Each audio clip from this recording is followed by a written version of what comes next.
Dios le bendiga en esta noche, hermano, amigo que nos escucha, y por este medio podemos compartir la palabra del Señor. Quisiera, hermanos, agradecerle al Señor porque me permite hoy compartir lo que Él puso en mi corazón, esta meditación que queremos que reflexionemos todos juntos para que cada día podamos acercarnos más a su presencia y entender el propósito de lo que Él tiene para nuestras vidas. Vamos ahí donde usted está, a inclinar nuestros rostros y a orar para pedirle al Señor sabiduría, para que su palabra sea la que nos llene, la que nos sostenga en todo tiempo y en verdad podamos ver su gloria en nuestras vidas. Padre, en el nombre de Jesús, en este momento estamos delante de tu presencia, te damos gracias por tu amor y tu misericordia, Señor. Bendice esta palabra, Señor, bendice a aquel que la está escuchando, Señor. Que tu amor, Señor, sea el que produzca fruto, Padre, y sea en abundancia, Señor, para que en todo tiempo podamos verte, Señor, y seguirte, Señor, en todo lo que tú nos llames, Señor, podamos decirte que sí. Bendice a tu pueblo, fortalécelo y llénalo de tu espíritu, Señor, en el nombre de Jesús. Amén y amén. Amado hermano, en esta noche quisiera compartir una meditación que el Señor puso en mi corazón y básicamente esta meditación surgió en mi corazón por un comercial que vi en televisión en donde hacía una pregunta y decía que qué era lo que nosotros queríamos o qué era lo que querías recordar en este tiempo de estar encerrado en tu casa, en este tiempo de estar en esta situación de pandemia, de cuarentena. Y en donde escuché esa pregunta me llevó a reflexionar en la vida de José. Y entonces empecé a estudiar bastante lo que es la vida de este varón. Y puede ser que usted conozca mucho o puede ser que no conozca casi nada de aquel José, un soñador, el que su papá le regaló una túnica de colores y que fue vendido por sus hermanos a Egipto.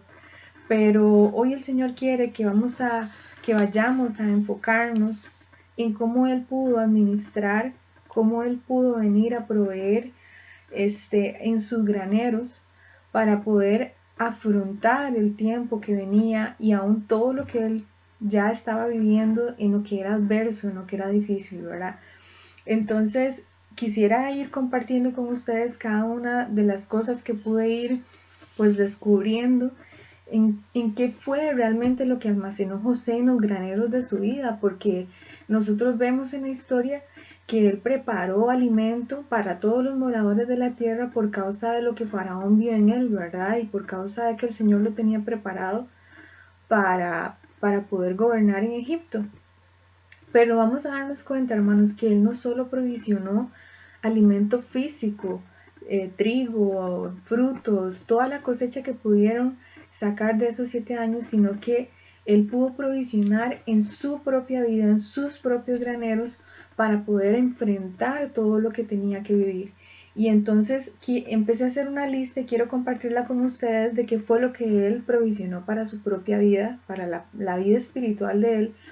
Y una de las primeras cosas que pude ver fue que él tenía una relación íntima con Dios desde muy pequeño, desde que soñaba, desde que Dios se revelaba, siempre estaba conectado con el Señor. Algo muy importante y que sabemos que es un mandamiento con bendición y con promesa es que él honró a su padre y a su madre obediente, los obedeció, los siguió.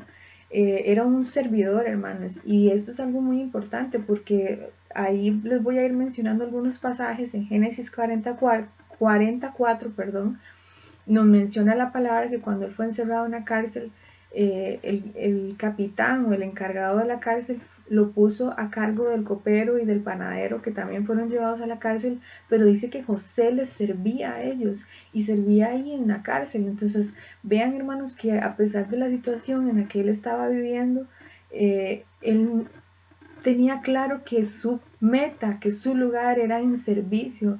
No estaba esperando que le dieran una posición o que le dieran un título, sino que él era un servidor. Algo también muy importante, o otra de las características o de los frutos que él pudo almacenar en su vida, fue que él se rehusó a cometer adulterio, él se rehusó a no obedecer al mandamiento que de Dios estaba ya establecido. Y él sabía, y él dijo en Génesis 40, del 7 al 9, donde empieza a narrar que la mujer de Potifar le pidió que se acostara con él, y él le dijo, yo no quiero, le dijo, él no quiso, y él le empieza a decir que él es amo y mayordomo en toda la casa de su señor, pero que solo su esposa está reservada para su esposo, para Potifar, y él le dice, ¿cómo pues haría yo este grande mal y pecaría contra Dios? Entonces vean que él tenía claro que no era contra el hombre, que no era contra Potifar, sino que era contra Dios que estaba pecando y que él no lo iba a hacer y se mantuvo firme en ese pensamiento. Otra característica es que él reconoció a Dios como soberano, como Dios que lo había puesto en el lugar donde Dios lo había llevado en su vida, siempre, en todo lo que él hacía, Dios era el primero en su vida. En Génesis 41:16 nos muestra, o nos dice, nos relata que José respondió a Faraón diciendo, cuando le habló de los sueños y las interpretaciones, no está en mí, dijo José, sino Dios será el que le dé la respuesta propicia a Faraón. Entonces vemos todavía, aparte de ese sentimiento de reconocer a Dios como soberano, un sentimiento de humildad, una característica en donde él dijo, no, esto no es porque yo soy muy carga, sino porque él veía y entendía que de Dios venía ese poder, que de Dios venía ese don de que él pudiera interpretar esos sueños. Otra muy evidente característica que podemos ver que se almacenó en sus graneros es el liderazgo, pero no fue un liderazgo negativo ni un liderazgo humano, sino que fue un liderazgo conforme a Dios, hermanos, porque en Génesis 41, del 38 al 40, nos narra que dice que Faraón dice, ¿acaso voy a encontrar en este lugar, en esta tierra, otro varón como este? Dice, otro hombre en quien esté el Espíritu de Dios. Entonces vean que él no vio a José en sí, él vio directamente al Espíritu de Dios en José y puso a José como gobernador y le dice, pues Dios te ha hecho saber esto, no hay entendido como tú, y le dice, tú estarás sobre mi casa y por tus palabras se gobernará todo mi pueblo. Entonces vemos en ese fue el nacimiento de un líder que ya estaba establecido conforme al corazón de Dios. Y en ese liderazgo, hermanos, él fue un varón fiel, fue un varón de fe y entregado a Dios. Como les decía anteriormente, fue un varón humilde, no buscó lo suyo, no quería engrandecerse, sino que él quiso siempre y tenía claro cuál era su propósito en Dios. Y esa es otra característica que quiero comentarles, hermanos.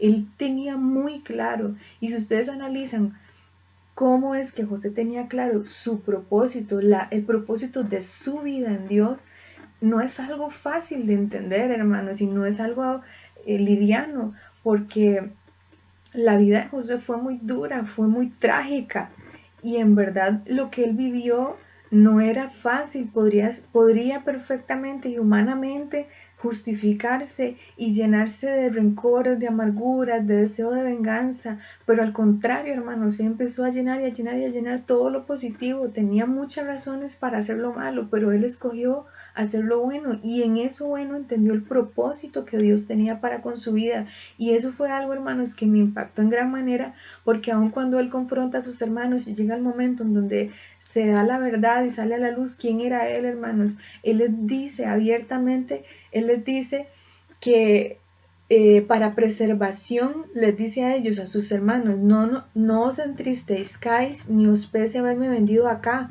porque para preservación de vida me envió Dios delante de vosotros y Dios me envió para preservaros posteridad sobre la tierra y para daros vida por medio de gran liberación. Entonces, hermanos, vean que él no se estableció, no se puso como una víctima, ni pobrecito yo, qué injusticia conmigo, sino que José entendió que el propósito, la tarea en su vida, en todo lo que habían pasado y en todo lo que él había vivido alrededor de su familia, era para hubiera preservación de vida, para que se diera grande liberación por medio de lo que había sucedido negativo, para que el pueblo que estaba por nacer, que Dios le había prometido a Abraham, a Isaac y a Jacob, fuera libertado, porque sabemos que posteriormente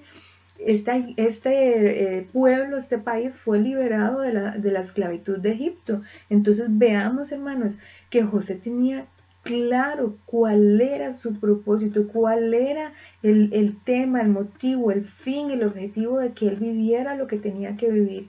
Y por otro lado, hermanos, otra característica, él era que era un proveedor, hermanos, y aún físicamente fue proveedor para su familia, se preocupó por atender a su padre, se preocupó por sus hermanos, a pesar de lo que le habían hecho, por las esposas, por los hijos, por los ganados, hermanos, por hasta el más mínimo detalle. José pudo cuidar y atender a su familia como un proveedor, y también consoló el corazón de sus hermanos cuando ellos se hallaron en vergüenza, en culpa, cuando se dieron cuenta y quedaron expuestos a lo que le habían hecho a él. Pero él les dijo siempre: yo los sustentaré, yo los cuidaré, y los consoló, hermanos, y les hablaba a su corazón, y eso los reconfortó. Y por otro lado también era un buen administrador, porque sabemos que lo que él hizo en Egipto fue de salvación para todos los años de hambruna que tuvieron. Entonces, hermanos, si entendemos todo lo que José almacenó en su vida en un largo proceso, porque no fue de la noche a la mañana, nos damos cuenta que es necesario que revisemos, y nosotros hoy en este momento nos preguntemos, así como les salía ahí en el comercial y me hizo esa pregunta a mí: ¿qué quiero recordar de esta crisis? ¿Qué estoy guardando en mis graneros, en mi vida, en los graneros que yo tengo en mi vida? ¿Qué estoy provisionando? ¿Qué quiero recordar de lo que estoy viviendo en este momento como un fruto para lo que viene después, para lo que vayamos a vivir después, que no sabemos qué es?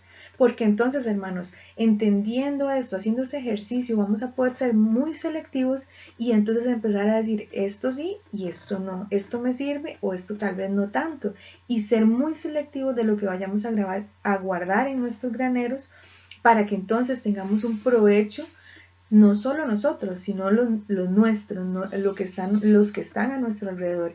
Y quiero pedirles, hermanos, que podamos en este momento poder ver un ejemplo negativo, porque hay un gran peligro, hermanos. Y cuando nosotros provisionamos eh, algo que es falso, ilusorio, o que no es provechoso, hay un peligro de quedar desprovistos, de no tener lo necesario para cuando venga el tiempo de la dificultad. Y vamos a ir al libro de Lucas, capítulo 12, versículo del 16 al 20. Lucas 12, 16 al 20. Y dice la palabra del Señor: también le refirió una parábola diciendo: la heredad de un hombre rico había producido mucho, y él pensaba dentro de sí, diciendo: ¿qué haré, porque no tengo dónde guardar mis frutos? Y dijo: esto haré: derribaré mis graneros y los edificaré mayores, y allí guardaré todos mis frutos y mis bienes. Y diré a mi alma: alma, muchos bienes tienes guardados para muchos años, repósate, come, bebe, regocíjate. Pero Dios le dijo: necio, esta noche vienen a pedir tu alma, y lo que has provisto, ¿de quién será? Así es el que hace para sí tesoro y no es rico para con Dios. Entonces, hermanos, vemos en este contraste, en contraste con José, este varón, un hombre que tenía mucha riqueza, pero dice que en esa riqueza decidió crear o botar los graneros que tenía, porque tenía tanto fruto que dijo: voy a botarlos y los voy a hacer grandes. Y después dijo: alma, come, bebe, regocíjate y relájate, ¿verdad? Y no pasa nada, todo está bien. Pero, hermanos, veamos, analicemos, desmenucemos el fruto que había en este hombre. Vemos ciertamente fruto, pero era un fruto que estaba lleno de necedad. Era un hombre necio, de insensatez, de avaricia, porque él quería todo para él. Tenía riqueza no terrenal, hermanos, y aquí el Señor me inquietaba que no solo es que usted tenga en lo económico, que usted tenga solvencia económica, sino que haya riqueza en las cosas de este mundo, en lo que usted tiene ahorita puesto su corazón, en lo que usted anhela, en lo que usted desea, en los frutos de la carne aún, hermanos. En este hombre había una actitud despreocupada, porque decía: come, bebe, regocíjate. Y, hermanos, el Señor me inquietaba en que podemos pensar: yo estoy bien, yo estoy buscando a Dios, todos los días de culto me meto en los enlaces que me manda el pastor y participo de la iglesia en casa, oro, etcétera, y Dios me guarda del coronavirus. Pero, hermanos, Dios nos llama otra vez a las alertas. No olvidemos que tenemos que estar velando, porque no podemos pensar, porque eso nos hace necios como este hombre, que no nos va a pasar nada. ¿Qué has experimentado en este tiempo, hermano? ¿Has tenido miedo? ¿Has tenido angustia? ¿Has tenido ansiedades, depresiones? ¿Han habido divisiones en tu casa donde estamos todos peleando, o estamos todos en la misma casa pero cada uno en su lado, cada uno en sus cosas? egoísmo, soledad, deseo de no estar con nadie, conformismo, hermanos. Pero el Señor nos recuerda que esos frutos, aunque puedan ver que están llenando el granero, aunque puedan verse como que están siendo abundantes y como que son muchos, esos frutos, no son reales, son ficticios y no son útiles, no son nutritivos, porque lo que hacen es podrir el fruto bueno que usted tiene en su vida, porque nosotros tenemos que reconocer que tenemos fruto de Dios en nuestra vida, pero por eso les decía que tenemos que ser selectivos. Entonces, en esa parte de ser selectivos, en ese esfuerzo que hace un agricultor cuando cosecha lo que sembró, tiene que sacar lo bueno de lo malo para que no pudra lo que es bueno, y entonces pueda consumir lo que es saludable, lo que es útil, lo que produzca bien. Y eso, como hijos de Dios, es lo que tenemos que hacer nosotros, que produzca riqueza en Dios. Trabajar duro, hermano, para que ese fruto se pueda resguardar del tiempo del invierno, de los animales que quieren comérselo, de los insectos, de todo lo negativo, todo lo que pueda estar viniendo a su vida, atacarlo hoy, que no pueda ser tocado, porque lo que usted tiene está siendo correctamente cosechado. Como José, usted empezó a provisionar, usted y yo buscamos lo que es correcto, lo que es de Dios, lo que es espiritual, y entonces nos volvemos ricos para con Dios. Y hermanos, quiero que compartamos el libro de Lucas, también en el capítulo 12, en el versículo 31 al 34, hay una paginita más adelante, y dice: mas buscad el reino de Dios, y todas estas cosas os serán añadidas. No temáis, manada pequeña, porque a vuestro Padre ha placido daros el reino. Vended lo que poseéis y dad limosna. Haceos bolsas que no se envejezcan, tesoro en los cielos que no se agote, donde el ladrón no llega, ni polilla destruye, porque donde esté vuestro tesoro, allí estará también vuestro corazón, hermanos. Y este versículo ya el Señor nos lo había tocado, y en verdad es una confirmación de que necesitamos seguir proveyendo, hermanos, para lo espiritual, para lo que es de Dios, para lo que es bueno, aquello que contrarreste, que quite lo que es negativo, que venza lo que es malo, porque, hermanos, vean lo que dice. Dios nos dice: no temas, a vuestro Padre le plació daros el reino. El Señor tiene cuidado de todo lo que a ti te pasa. El Señor no se ha olvidado de ti, Él está guiando tus pasos, pero Él nos dice: lo que yo provea hoy en mis graneros, hermanos, así estrictamente va a determinar los resultados que yo pueda tener de las crisis o de las pruebas que hoy esté viviendo. Puede ser que tal vez hoy sea muy obvio el tema de la pandemia y que estemos encerrados, pero desde antes y aún después, ¿cuáles eran las crisis? ¿Cuáles eran las situaciones que usted estaba viviendo, hermano? Dios te dice: provee a tus graneros lo que es del Espíritu, lo que es en convertirnos ricos para con Dios, esa riqueza espiritual que nos va a determinar un resultado positivo. Porque si vemos a José, a pesar de todo lo que vivió, logró resultados positivos en Dios, hermanos. Y en verdad el Señor me conmovía, porque podemos pensar que es para mí el resultado y lo bueno, y si yo sigo a Dios todo va a pasar bien. Pero ese resultado positivo, hermano, no solo lo va a afectar a usted, porque usted lo ve en un literal, y un granero no alimenta a una persona nada más, un granero alimenta a muchos. Entonces quiere decir que si usted en este momento está cosechando y está guardándose fruto, que aún como nos menciona Gálatas 5, nos dice que busquemos lo del Espíritu, que proveamos para el Espíritu, y nos enlista cuál es el fruto del Espíritu: amor, gozo, paz, paciencia, mansedumbre, todos los que tal vez podemos ya conocer.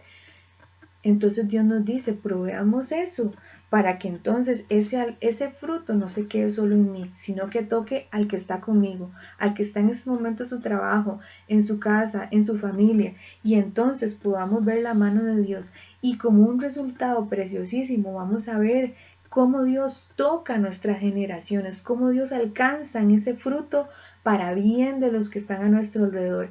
Y vamos a ver en el libro de Génesis 50, del 22 al 26, Génesis 50, del 22 al 26, y dice la palabra del Señor cómo José pudo recoger buen fruto para él y sus generaciones. Y vio José los hijos de Efraín hasta la tercera generación, también los hijos de Maquir, hijo de Manasés, fueron criados sobre las rodillas de José. Y José dijo a sus hermanos: yo voy a morir, mas Dios ciertamente os visitará y os hará subir de esta tierra a la tierra que juró a Abraham, a Isaac y a Jacob. E hizo jurar José a los hijos de Israel, diciendo: Dios ciertamente os visitará y haré llevar de aquí mis huesos. Y murió José a la edad de 110 años y lo embalsamaron y fue puesto en un ataúd en Egipto. Entonces, hermanos, veamos qué precioso esta promesa, que no solo está para usted, sino que está para ser compartida, para saciar a muchos hermanos. José experimentó el gozo de cosechar y almacenar un buen fruto para él y para poder alimentar a los suyos. Supo aplicar la fe, la promesa de restauración, hermanos, porque él no la vio, pero sabemos que posteriormente el pueblo de Israel llevó sus huesos a la tierra prometida y él fue sepultado en el sepulcro de sus padres, hermanos, en una promesa de restauración y liberación que el pueblo de Israel pudo vivir. Eso mismo, hermanos, Dios desea para nosotros. Esa promesa de restauración, de liberación, de bien, sigue estando en pie, hermanos, a pesar de lo que estamos viviendo hoy, a pesar de lo que pasamos antes y a pesar de lo que podamos vivir, porque Dios quiere que nosotros logremos llegar a esa tierra prometida, alcanzar la vida eterna, algo que no es de este mundo, sino que es totalmente celestial, que es totalmente espiritual. Dios solo desea sacar buen fruto de ti, hermano, fruto precioso que sobrepase cualquier situación que usted esté viviendo hoy, y entonces usted pueda sentirse complacido, satisfecho en la obra de Dios, independientemente de la circunstancia que estemos viviendo. Pero para eso necesitamos recoger en nuestros graneros fruto, hermano, fruto que se dé en abundancia y que sea en verdad riqueza espiritual y riqueza para con Dios. Este es el mensaje que el Señor puso en mi corazón y quiero por favor que cierre sus ojos y oremos para pedirle al Señor que nos ayude a poder guardar en nuestros graneros su palabra y que dé fruto en abundancia y que en verdad cuando necesitemos sacar ese fruto porque haya tiempo de dificultad, ese fruto sea provechoso para nuestras vidas. Padre, te doy gracias por tu palabra que es expuesta, Señor, y que quiere bendecir y llegar al corazón del que escucha, Señor.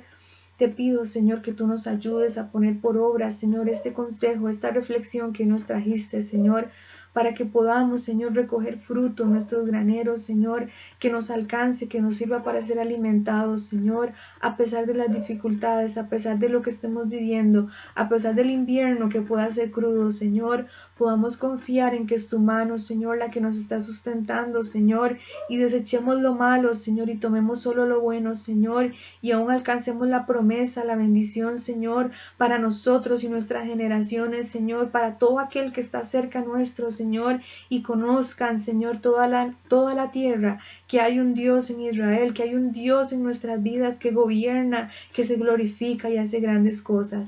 En el nombre de Jesús te lo pedimos, Señor. Amén y amén. Que Dios le bendiga grandemente.